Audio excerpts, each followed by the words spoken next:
6 test matches and 2 centuries already. One of them the 4th fastest of all time.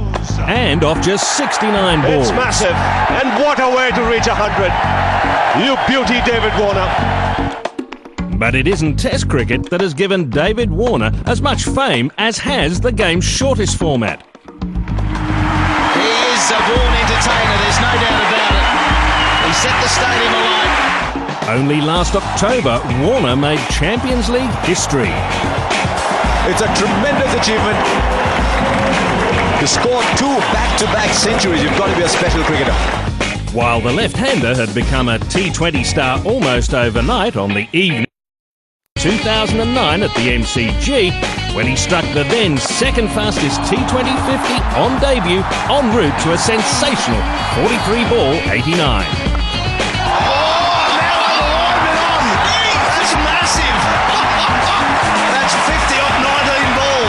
And even more remarkably, this was the first time in over 130 years that an Australian was making his international debut without having played any first-class cricket, something that the then 22-year-old didn't even know about.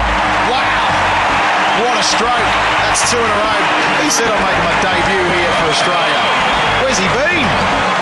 No, I didn't even know that at all really, until after that game where everything sort of came out, and I just tried not to focus on anything really. I just went out there, did what I have to do, and it paid off. And I was a little bit nervous. There's 80,000 fans for my debut for Australia, so I was a lot of adrenaline pumping through me. And as soon as I hit that first boundary, I thought I was set, but I didn't realise I was going to score that many runs, but I did.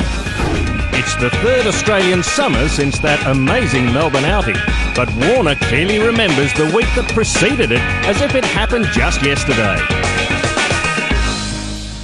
Yeah, I did. I had 2 games against Tasmania, 2 domestic one-day games, one at Hurstville Oval and one in Hobart, and I scored some runs there, and eventually I got picked after the last test in Sydney. I got a call after that test match, and I was in my pool just swimming around, and then I kept on jumping up and down after I got my phone call, so I was excited.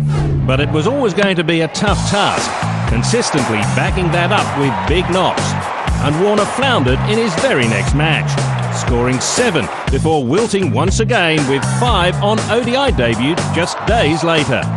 He came back strongly in his next ODI in the same series against South Africa though, hitting 6 4s and 2 6s in a 60-ball 69. A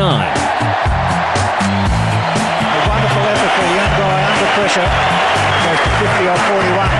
But that remained his only ODI success as he struggled in his next 5 games, reaching double figures just once before being completely ignored for the next 2 years.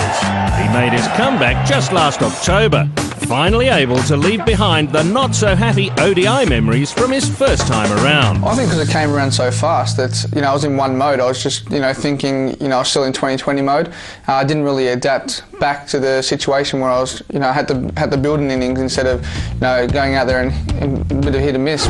However, Warner's stock rose in the format he'd exploded in on debut, notching up 4 more 50s. It's a 50 for David Warner, well played. And the left-hander tallies close to 800 runs from 29 games at a phenomenal strike rate of 141.68. While 2 of those 450s came in 2 successive editions of the ICC World T20, a 63 against the West Indies in England in 2009, and a match-winning 42-ball 72 against India in the West Indies the next year. Obviously, I can get our teams off to a good start, and it's what I'm trying to do is generate momentum for the first 6, and if I can stay there, 20 overs, and I know that we can win the game, and whether we're chasing or we're batting first, I'm putting my foot forward and trying to do the best.